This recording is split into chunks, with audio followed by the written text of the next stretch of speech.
வணக்கம் and welcome to cinema matrix. இந்த வீடியோல எத பத்தி பார்க்க போறோம் அப்டின்னா, விஜய் விஷால் வந்து அன்ஷிதாக்கு வெளிய போறதுக்கு முன்னாடி ஒரு விஷயத்த வந்து குடுக்குறாரு. அது என்ன அப்டின்றத நம்ம டீட்டெயிலா பார்ப்போம்.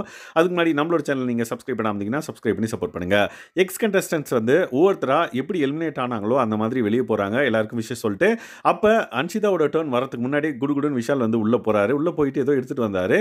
சரி எதுக்கோ போயிருக்காருன்னு பார்த்தா, ஏன்னா அப்ப சிவா வந்து பேசிட்டு இருந்தாரு. அதுக்கப்புறம் அன்ஷிதா டர்ன் வரும் அப்டின்றதுனால, முன்னாடியே ஓடி போய் லிப் பாம் வந்து கையில எடுத்துட்டு வந்துட்டாரு. எடுத்துட்டு வந்ததுக்கப்புறம் அன்ஷிதா போறதுக்கு முன்னாடியே அங்கேயே வந்து குடுத்துட்டாரு. லைக் இந்தா கையில வச்சுக்கோ அப்டின்ற மாரி. ஸோ பிக் பாஸ் வந்து கையில குடுத்ததுக்கப்புறம் அப்படியே அவங்களோட கையே வந்து ஃபோக்கஸ் பண்ணாங்க. கையில லெஃப்ட் ஹேண்ட்ல வந்து பார்த்தீங்கன்னா, அத மூடி வச்சுக்கிட்டாங்க. ஸோ வச்சதுக்கப்புறம் அவங்க வெளிய போறதுக்கு முன்னாடி வந்து பார்த்தீங்க அப்டின்னா, இத நான் குடுக்குறேன் அப்டின்ற மாரி விஜய் விஷால் வந்து குடுக்குறாங்க. ஸோ அத வந்து லைக் யார் யாரெல்லாம் வந்து பார்த்தீங்கன்னா, லைக் ஆனந்தி ஒரு கொஸ்டின் கேட்டிருப்பாங்க. இங்க ஒரு விஷயத்த வந்து பண்ணக்கூடாதோ சம்திங் ஏதோ ஒண்ணு கேட்டிருப்பாங்க. அப்ப கைய தூக்குறப்ப அந்த லிப் பாம் வந்து பார்த்தீங்க அப்டின்னா, கிளியரா விஷிபிள் ஆகும். லெஃப்ட் ஹேண்ட தூக்குவாங்க. அதில வந்து பார்த்தீங்கன்னா, அந்த லிப் பாம் வந்து தெரியும். ஸோ விஜய் விஷால் வந்து பார்த்தீங்கன்னா, கடைசியா அன்ஷிதாக்கு போறதுக்கு முன்னாடி ஒரு விஷயம் குடுக்கணும் அப்படின்ற பேர்ல இத வந்து குடுத்திருப்பாரு.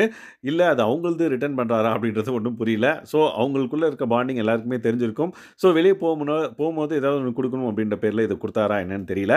ஸோ இந்த பர்ட்டிகுலர் விஷயத்த அவங்க வந்து ஹோல்ட் பண்ணி வச்சுட்டு இருந்தாங்க. அண்ட் தென் கடைசியா போகும்போது எல்லாருக்கும் வந்து விஷஸ் சொல்லிட்டு விஜய் விஷால ஹக் பண்ணிட்டு வந்து பார்த்தீங்க அப்படின்னா, அன்ஷிதா வெளிய போயிட்டாங்க. ஸோ இந்த மாதிரி நெறைய கடைசி மூமெண்ட்ஸ் வந்து நடந்திருக்கு. அத பத்தி இப்ப நம்ம ஒன் பை ஒன்னா வீடியோல பார்த்துட்டு இருக்கோம். இந்த மாதிரியான அப்டேட்ஸ் நீங்க தேவைப்படுது அப்டின்னா, மறக்காம நம்மளோட சேனல சப்ஸ்கிரைப் பண்ணாம இருந்தீங்கன்னா, சப்ஸ்கிரைப் பண்ணி சப்போர்ட் பண்ணுங்க. Thanks guys. பாய்.